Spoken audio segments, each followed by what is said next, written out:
Welcome back to Sip and Play Magic Duels. I'm going to be recording a playthrough of the second mission in the Amonkhet story mode. The reason that it shows on my screen that I've already beaten it is because I have. The second portion of it took a really long time, and decided rather than making all of you suffer through all of my attempts at doing so, I would just go ahead and spend the time offline to solve it, and then play through it for you all and explain it. So I will try and remember to put a spoiler tag, because if you haven't played it yet, I will explain how to actually walk through it. So let's go ahead and start that mission.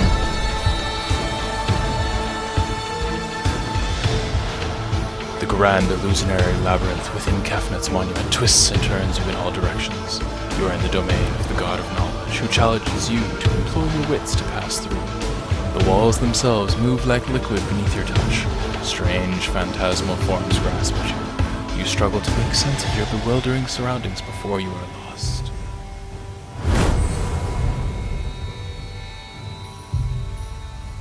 Alright, Navarre, most completely forgotten already. No, I have not. How to defeat the first trial. So, the first trial, overcome the Sphinx. So, to start out with, your glyph keepers cannot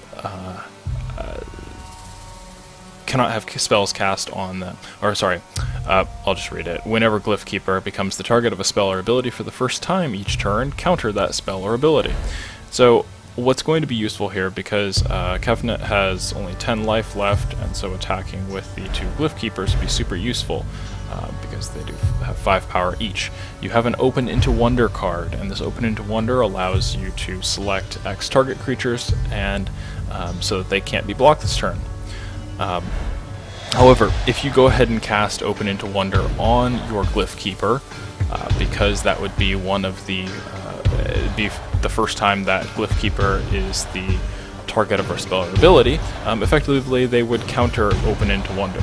So, you do have 2 spells or abilities that you can cast, one on each of them, in order to get that glowing yellow bubble off them. So we'll go ahead and do that. So we're going to cast Magma Spray, first of all, on our own creature.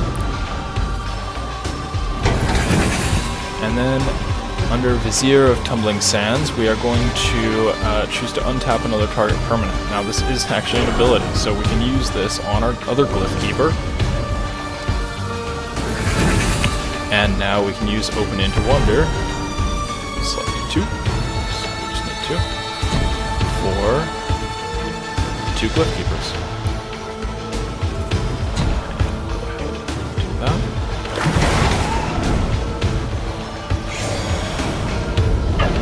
And then we will attack with all, firm attack, and it will take Kefnet down to 0 health, because our glyph keepers are now unblockable.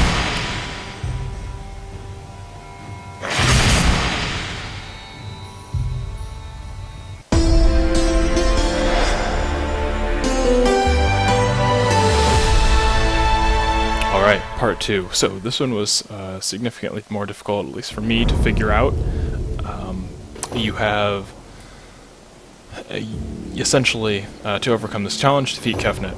Physical combat is useless here, you must find another way. So, effectively, you have 2 different cards, or 3 different cards, I suppose, that are all about getting rid of cards. So, we've got a target player puts the top 2 cards of his or her library into his or her graveyard, and then draw a card. You've got Traumatize. Target player puts the top half of his or her library rounded down into his or her graveyard, and then you've got Sands of Delirium, where you pay a certain mana cost, and the target player puts the top X number of cards of his or her library into his or her graveyard. So this took me probably 10 tries to figure out, including using Traumatize and Sands of Delirium on myself to get through my deck and see if there's anything else in there. Now, it's very interesting that they set up this trial this way, because effectively what they've done is they have made it so that you have to play through this trial multiple times. There is, unless there is no possible way that I can think of that anyone would have known of a way to actually get past this without having at least played through it once and seen what's in our library over here. Because in actuality, what we are going to do is not play the Traumatize and Thought Scour and Sands of Delirium on our opponent, rather we are going to play them all on ourselves. And you'll see exactly why in a moment. So I know from previous playthroughs that the first two cards in my library right now are actually islands. And the third card down is a card called Psychic, I can't remember exactly what it's called. Let's go ahead and play it. So what we're going to do is we want to play Thought Scour first of all. And we're going to target ourselves for Thought Scour. It's going to go ahead and discard 2 cards, and then, so it's going to discard 2 islands, and then we draw a card which is Psychic Spiral. We want to hold on to Psychic Spiral. So Psychic Spiral allows us to shuffle all the cards from our graveyard into our library, which is unimportant. But we can then choose a target player to put that many cards from the top of his or her library into his or her graveyard. So, effectively this is going to be all about building up the cards in our library to finally use Psychic Spiral in order to defeat Tefnut. So, second, after we've gone ahead and used Thought Scour on ourselves, we are going to use Traumatize on ourselves. This will very quickly burn through some of the cards that we still have in our library, 22 of them exactly.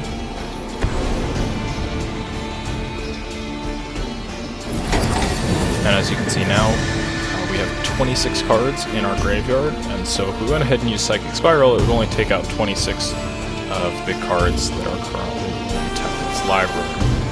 But, however, and you can, I don't know if it's necessary to do this order particularly, but just built up to this sort of conclusion. We have 9 mana left to spend, so what we're going to do, Psychic Spiral costs 5, we're going to go ahead and use Sands of Delirium for 4. And again, we're going to use this on ourselves. And now we are up to 30 cards in our graveyard. So, at this point, then we're going to go ahead and use Psychic Spiral on Tefnut. It's going to force Tefnut to take the top 30 cards of his or her library and put it into his or her graveyard. It'll use up all the rest of the mana we have. And we will win, because Tefnut has run out of cards. Alright folks, so hopefully you enjoyed that. It was a little bit different than most of the episodes where I played through the story mode missions live. In this case, it saved you all probably a lot of pain watching me work through the 2 trials. So hopefully this helps in case you're stuck and you just want to move on to actually playing some Magic. Like I said, I wasn't super impressed by the fact that they basically set it up so that there was no realistic win condition for that. It was you have to fail and keep going back and back, doing it over and over again. And I suppose it fits a little bit with the fluff of the trials and redoing the trials, but were this an actual game, I mean, first of all, you'd never have this situation, but in addition to that, it seemed like it was more just for the sake of some sort of a mission rather than actually playing Magic. So, hope you enjoyed that walkthrough. Again, I will put spoiler tags, walkthrough on this, just to denote the fact that it is going to be a walkthrough rather than, and therefore will spoil things for people who have actually played through the game. So, I will see you next time on Sip and Play Magic Duels. Thanks for watching.